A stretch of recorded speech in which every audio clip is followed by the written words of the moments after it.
तो आपने देखा नेशनल मीटिंग यहां पर हो चुकी है और बाकायदा तौर पर नीतीश कुमार अब जेडीयू के कौमी सदर यहां पर बन गए हैं। लल्लन सिंह ने अपना इस्तीफा दे दिया था, उसके बाद से कयास लगाई जा रही थी। हालांकि नीतीश कुमार के अलावा भी कई नाम चर्चा में चल रहे थे, लेकिन कहा जा रहा है कि लल्लन सिंह की तरफ से नीतीश कुमार के नाम की तजवीज पेश की गई थी, जिसको उन्होंने एक्सेप्ट कर लिया है।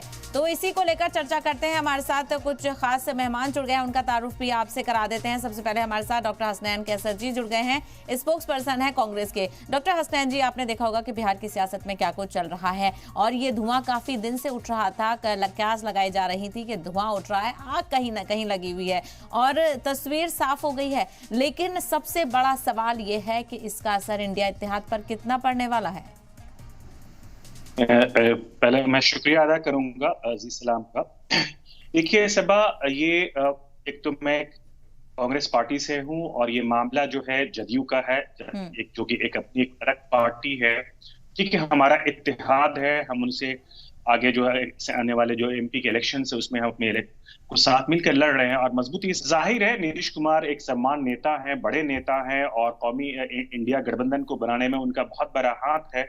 वो अपने आंतरिक मामले में अगर ललन सिंह से बातचीत करने के बाद उन्होंने खुद पे अपनी जिम्मेदारी उन्होंने दी गई है और पार्टी के धीरे आला कमान जो उन्होंने दिया है, तो ये अच्छी बात है। हमें इसमें किसी भी गो में चेंज नहीं करने चाहिए, उसको एक्सेप्ट करना चाहिए और ये उनका आंतरिक मामला है। इसमें बहुत ज्यादा हम अगर टीका टिप्पणी करते हैं तो हमें दूसरे के हद में घुसने की ये हमारी बिला वजह ये हरकत होगी। लेकिन देखिए ललन सिंह ने खुद उनकी नाम को तजवीज की है और पार्टी के जितने भी आला कमान है वहां पे जो मौजूद थे इस एनईसी की मीटिंग में, उन्होंने कहा एक बल्कि जोर देके कहा कि आप नीतीश कुमार आप जो हैं आप इस जिम्मेदारी को संभाले, दूसरे को ना दे, खुद करें। इससे जो पार्टी को और मजबूती मिलेगी और वर्कर पे जो है। लेकिन एक इंडिया इत्तेहाद है जिसमें तमाम तर पार्टियां शामिल हैं और जिसमें बहुत सारा योगदान अगर नीतीश कुमार का कहा जाए तो गलत नहीं होगा। मजबूती यहां पर देने की कोशिश की जा रही है, लेकिन अब अटकलें ये तेज हो गई हैं कि लल्लन सिंह से तो नीतीश कुमार को छुटकारा मिल गया है। क्या आरजेडी से छुटकारा पाकर एनडीए में जाने की अगर कयास-ए-राइयां बढ़ती हैं तो कांग्रेस यहां पर क्या करेगी, क्योंकि कांग्रेस भी इंडिया गठबंधन में सबसे अहम किरदार अदा कर रही है।